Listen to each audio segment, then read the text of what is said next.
CMR shopping mall biggest festive ధమాకా గంట గంటకు బహుమతులు గెలుచుకోండి. నమస్తే, నేను Keshav. Welcome to Suman TV. మూడో ప్రపంచ యుద్ధం దిశగా పరిణామాలు నడుస్తున్నాయా?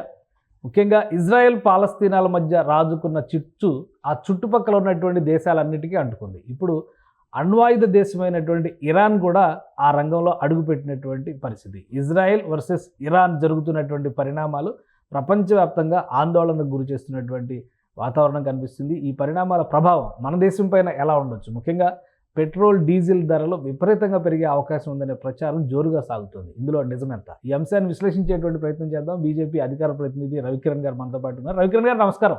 నమస్కారం సార్.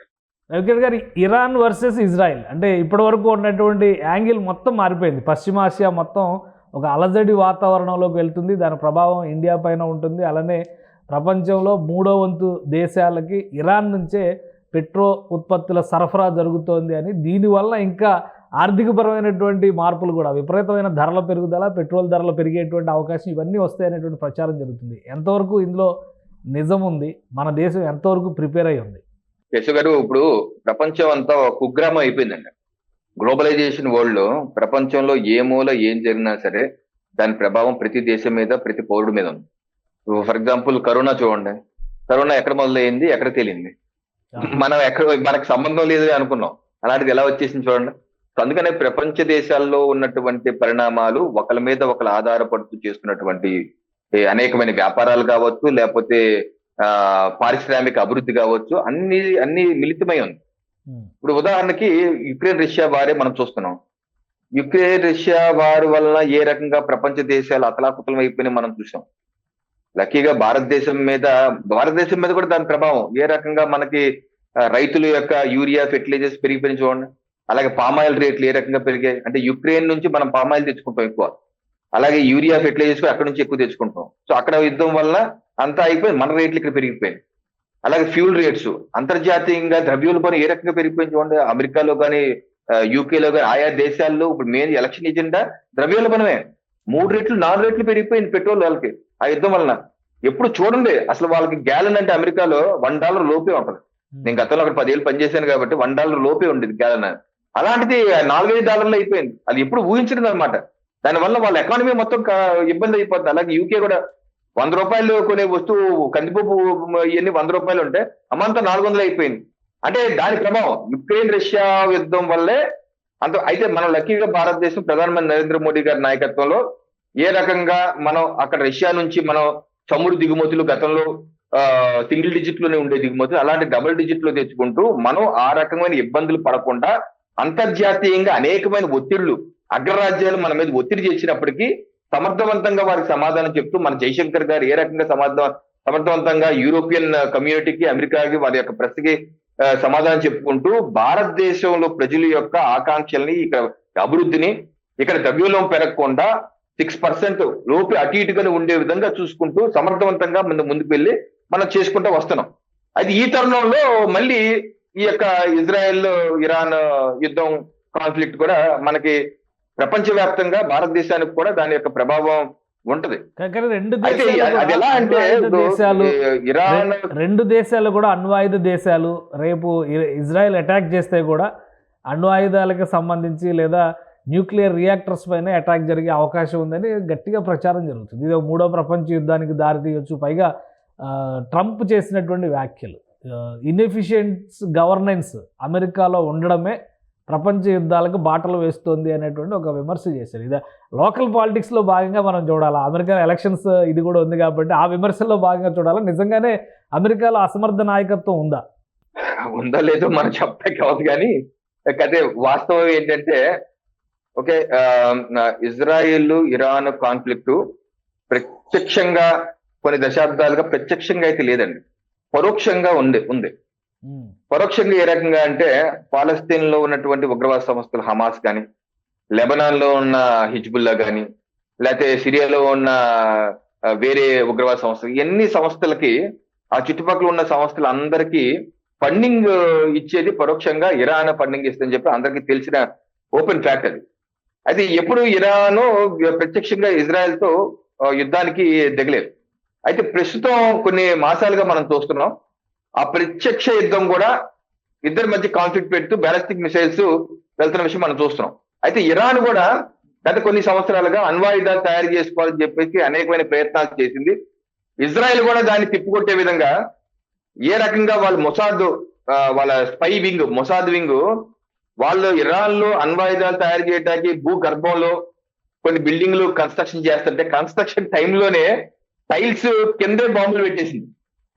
టైల్స్ కింద బాంబులు పెట్టి కన్స్ట్రక్షన్ తో అవనయించి హ్యాపీగా బటన్లోకి మొత్తం పేల్చేసింది. అలాగా ఇజ్రాయెల్ మొదటి నుంచి కూడా ఇరాన్ అణ్వాయుధాలు తయారు చేయడానికి అటు కొన్ని దేశాలు చైనా నుంచి కొన్ని దేశాల నుంచి ప్రయత్నం చేస్తున్న విషయాన్ని తెలుసుకుని పసిగట్టి వారి యొక్క ప్రయత్నాలు ఎప్పటికప్పుడు ఆపగలిగింది. అయితే ఈ కాన్ఫ్లిక్ట్ కనుక పెరిగితే ఇరాన్ నుంచి మనం చమురు దిగుమతి చేసుకుంటూ ఉంటామండి. అది కొంత ఇబ్బంది పడే అవకాశం ఉంది. ఎందుకంటే ఇప్పుడు ఇజ్రాయెల్ ప్రధానంగా వాళ్ళు చమురు వాళ్ళ యొక్క ఆర్థిక వనరుల మీద దెబ్బ కొడతారు. ఫస్ట్ ఆఫ్ ఆల్ యుద్ధం అంటే మొదలైతే ఆర్థిక వనరులు ఏంటి? ఆయిల్ మీద ముందు దెబ్బ కొడతారు. ఆయిల్ పీల్చేశారు అనుకోండి, అక్కడ నుంచి సరఫరా అయిపోతుంది, ప్రపంచ దేశాలుగా అయిపోతుంది. అప్పుడు దాన్ని బట్టి ప్రపంచ దేశాల్లో ద్రవ్యోల్బణం రేట్లు, పెట్రోల్ డీజిల్ రేట్లు పెరుగుతాయి. సో దాని ప్రభావం భారతదేశం మీద కూడా ఉంటుంది. సో ఈ యొక్క ప్రభావం ఉండనివ్వకుండా లేకపోతే దానికి మిటిగేషన్ ప్లాన్ ఏ రకంగా సమర్థవంతంగా ఎదుర్కోవాలనే ప్లాన్ ఆల్రెడీ ప్రధానమంత్రి నరేంద్ర మోడీ గారికి ఉంటది. ఎందుకంటే ఆల్రెడీ ఇటువంటి అన్ని 10 సంవత్సరాల పైగా వాళ్ళు చూస్తున్నారు. దానికి ప్రత్యేక చైనా యుక్రెయిన్ రష్యా యుద్ధం అప్పుడు కూడా ఇలాగే అనుకున్నారు, పెరిగిపోతని కంట్రోల్ చేయగలిగాము. అలాగా ఇప్పుడు ప్రధానమంత్రి నరేంద్ర మోడీ గారి నాయకత్వం సమర్థంగా చేస్తాం. ఇప్పుడున్న పరిస్థితుల్లో ఇరాన్ పాలస్తీనా వైపు ముస్లిం వరల్డ్ అంతా మొగ్గు చూపుతుంది. మరొక వైపు అంటే ఇజ్రాయెల్ వైపు ఈ ఆల్రెడీ ఫ్రాన్స్, ఆస్ట్రేలియా, అమెరికా ఇవన్నీ బాహాటంగానే మద్దతు ప్రకటించేసాయి. సో ఒక 2 వర్గాలు 2 కూటముల మధ్య సమరంగా మారిపోతుంది అనేటువంటి ఆందోళన కనిపిస్తుంది. ఆ దిశగా మరలడానికి అవకాశం ఉందా? ఐక్యరాజ్య సమితి ఇన్వాల్వ్మెంట్ కానీ, భారతదేశంలో అంటే తటస్థ దేశాల ఇన్వాల్వ్మెంట్ కానీ ఈ నష్టాన్ని నివారించడం, యుద్ధాన్ని నివారించే అవకాశాలు ఉంటాయా? అంటే ప్రస్తుతం 2-3 రోజులుగా వచ్చిన డెవలప్మెంట్ బట్టి మనం పరిశీలిస్తారండి, అరబ్ దేశాలు కూడా పూర్తిగా ఇరాన్ కి మద్దతుగా ఏమి నిలబట్టలేదు. చాలా అన్ని దేశాలు అయితే కొన్ని దేశాలు అయితే నిలబట్టలేదు. అలాగే ఇజ్రాయెల్ కి అయితే అమెరికా మొన్న ఇరాన్ బ్యాలిస్టిక్ మిసైల్స్ చేసినప్పుడు ఆ రోజే ప్రకటించేస్తారు, మేము ఆల్రెడీ కొన్ని మిసైల్స్ ని ఇంటర్సెప్ట్ చేసి పేల్ చేసామని అమెరికానే ఓపెన్ స్టేట్మెంట్ ఇచ్చింది. సో అమెరికా ఆల్రెడీ ఇన్వాల్వ్మెంట్ అయిపోయింది. అలాగే ఫ్రాన్స్, యూకే కూడా సపోర్ట్ ఇచ్చారు. సో డెఫినెట్ గా ఉంటుంది. వాళ్ళ నౌకా దళాలు కూడా మోహరిస్తున్నారు, ఇరాన్ ని దిగ్బంధం చేసే విధంగా మోహరిస్తున్నారు. అయితే ఇప్పుడున్న పరిస్థితుల్లో ఏ రకంగా అయితే ఇజ్రాయెల్ హెజ్బుల్లా కమాండర్ని వాళ్ళ యొక్క మైని స్థావరాల్ని టెర్రరిస్ట్ అదంతా ఉగ్రవాద సంస్థలు. ఇప్పుడు లెబనాన్ పాలించేది వేరే ప్రైమ్ మినిస్టర్ ఉన్నారు, ప్రెసిడెంట్ ఉన్నారు, కానీ మొత్తం చేతిలో అంతా ఉగ్రవాద సంస్థ చేతిలో ఉండిపోయింది. హెజ్బుల్లా అనేది లెబనాన్ లో ఉన్నటువంటి ఉగ్రవాద సంస్థ. అంటే ప్రభుత్వం ఒక డమ్మీ ప్రభుత్వం నడిపించేది హెజ్బుల్లా, అది ఉగ్రవాద సంస్థ కదా. అందుకని ప్రధానమంత్రి నరేంద్ర మోడీ గారు అన్నారు ఉగ్రవాదకి స్థానం లేదు ఈ ప్రపంచంలో అని. సో ఇప్పుడున్న పరిస్థితుల్లో వాళ్ళని ఏదైతే ఇప్పుడు ఇజ్రాయెల్ మనం ఉంటారు, పాకిస్తాన్ మన మీద దాడి చేసింది, ఉగ్రవాదం మనం ఊరుకుంటున్నాం, లోపలికి వెళ్ళి గుస్కే మారాయా లోపలికి వెళ్ళి మరి పిఓకే కాదు పాకిస్తాన్ లోపలికి వెళ్ళి చంపుతున్నాం, మనమే ఊరుకోం కదా. అలాగే ఇజ్రాయెల్ కూడా ఊరుకోదు, వాళ్ళ మీద అటాక్ చేయాలనుకున్న వాళ్ళ మీద వాళ్ళు వెళ్ళి దాడి చేసి న్యూట్రలైజ్ చేస్తారు. అలా న్యూట్రలైజ్ చేసేసారని చెప్పేసి ఇరాన్ మిసైల్ చేసింది, 180 ఎన్నో మిసైల్ చేసింది. మిసైల్ చేసేసిన తర్వాత ఇరాన్ కొన్ని స్టేట్మెంట్ కూడా ఇచ్చినట్టున్నారు, మీరు చేసిన దానికి మేము ప్రతిచర్య చేసాం, ఎందుకన్నా ముందరికి ఎవరే ముందుకి అని అడుగుతున్నారు. మనకి వినిపిస్తుంది ఏంటంటే గత 24 గంటలుగా మనకు వినిపిస్తుంది ఏంటంటే ఇరాన్ ప్రభుత్వం కూడా మన ప్రధానమంత్రి నరేంద్ర మోడీ గారికి ఇటీవల మనం చూసాం, యుక్రెయిన్ రష్యా కూడా ఆ కాన్ఫ్లిక్ట్ తగ్గించేది భారతదేశం మాత్రమే, ఇది రిజాల్వ్ చేయగలిగింది భారతదేశం మాత్రమే అని ప్రపంచ దేశాలు చెప్తున్నాయి. అమెరికా కూడా అదే చెప్తుంది, 2 దేశాలు కూడా అదే అడుగుతున్నారు భారతదేశాన్ని.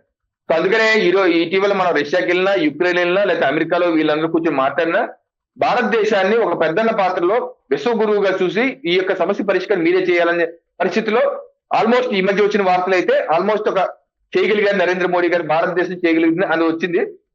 అదో పక్క.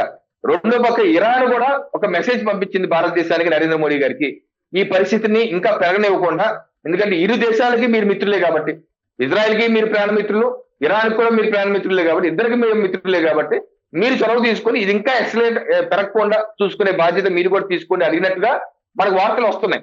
ఒకవేళ అదే నిజమైతే తప్పనిసరిగా దాని కాన్ఫ్లిక్ట్ పెంచకుండానే ఉండాలని అందరూ ప్రయత్నిస్తారు. ఎందుకంటే పెరిగింది అనుకోండి, ఒక మిడిల్ ఈస్ట్ లో భీకర యుద్ధం జరుగుతుంటే అది మిడిల్ ఈస్ట్ కే పరిమితం కాదు, ప్రపంచ దేశాలు అందరూ దాని మీద ఫేస్ చేయాలి, ఇది ఎక్కడికైనా వెళ్తుంది. సో యుద్ధాన్ని చేసే సమయం కాదని ప్రధానమంత్రి నరేంద్ర మోడీ గారు అనేక సందర్భాలు చెప్పారు.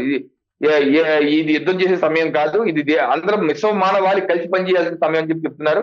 సో ఈ రకంగా అటు యుక్రెయిన్ రష్యా యుద్ధం, ఇటు ఇరాను ఇజ్రాయెల్ యుద్ధం, ఈ రెండు యుద్ధాలు కనుక ముందుకెళ్ళిపోతే ప్రపంచ దేశాలకి విశ్వ మానవాళికి ఆనందదాయకమే.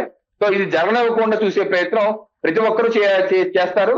అవకాశం రెండు దేశాలు కోరితే రెండు దేశాలు దాంట్లో భారతదేశం కూడా స్పందించవచ్చు. ఇటీవల యునైటెడ్ నేషన్ జనరల్ సెక్రటరీ వారు కూడా స్పందించారు. సో దీన్ని ప్రపంచ దేశాలు కూడా దీన్ని తగ్గించే ప్రయత్నం, ఈ యొక్క కాన్ఫ్లిక్ట్ పెరిగితే అందరికీ ఆనందదాయకం కాదు తగ్గించే ప్రయత్నం అయితే చేస్తారు. ఏదైనా సరే ఇది ఇంకా ముందుకు వెళ్లకుండా ఉండాలని, అలాగే ఉగ్రవాదానికి మాత్రం చోటు లేకుండా ప్రతి ఒక్కరు చూడాలి. యుద్ధం జరగకుండా ఆపుదాం, కానీ ఉగ్రవాదులకు మాత్రం ఈ భూప్రపంచంలో భూమండలంలో చోటు లేదు, ఉండబోదు అని ముక్తకంఠంగా అందరూ చెప్పవలసిన సమయం ఇది. కేశవ్ గారు. రైట్, థ్యాంక్ యూ రవికిరణ్ గారు మీ అభిప్రాయం తెలియజేసినందుకు. ఇది ఇజ్రాయెల్ పాలస్తీనా మధ్య రాజుకున్నటువంటి వివాదం ఇప్పుడు ఇరాన్ ఇజ్రాయెల్ మధ్య యుద్ధంగా మారుతున్నటువంటి పరిస్థితి. అయితే భారతదేశాన్ని మధ్యలో దౌత్యపరంగా రెండు దేశాలకి మిత్రులు కాబట్టి భారతదేశం నుంచి ఒక ప్రతిపాదన, శాంతి ఒప్పంద ప్రతిపాదన ముందుకు తీసుకెళ్లే అవకాశాలు కూడా ఉండొచ్చని రవికిరణ్ గారు అంటున్నారు. మరోవైపు నుంచి చూస్తే ప్రపంచ దేశాలన్నీ కూడా రెండు కూటములుగా మారేటువంటి వాతావరణం మూడో ప్రపంచ యుద్ధానికి దారితీస్తుందనేటువంటి ఆందోళన పెరిగిపోతుంది. ఇది యుద్ధానికి సమయం కాదు కాబట్టి ఉగ్రవాదాన్ని తుదముట్టించేటువంటి క్రమంలో దేశాల మధ్య సుహృద్భావం పరిడవిల్లాలని అందరం కోరుకుందాం. ఇది special discussion. Keep watching. Suman టీవీలో మీ పర్సనల్ అండ్ బిజినెస్ ప్రమోషన్స్ కోసం కింది నెంబర్కి కాంటాక్ట్ చేయండి.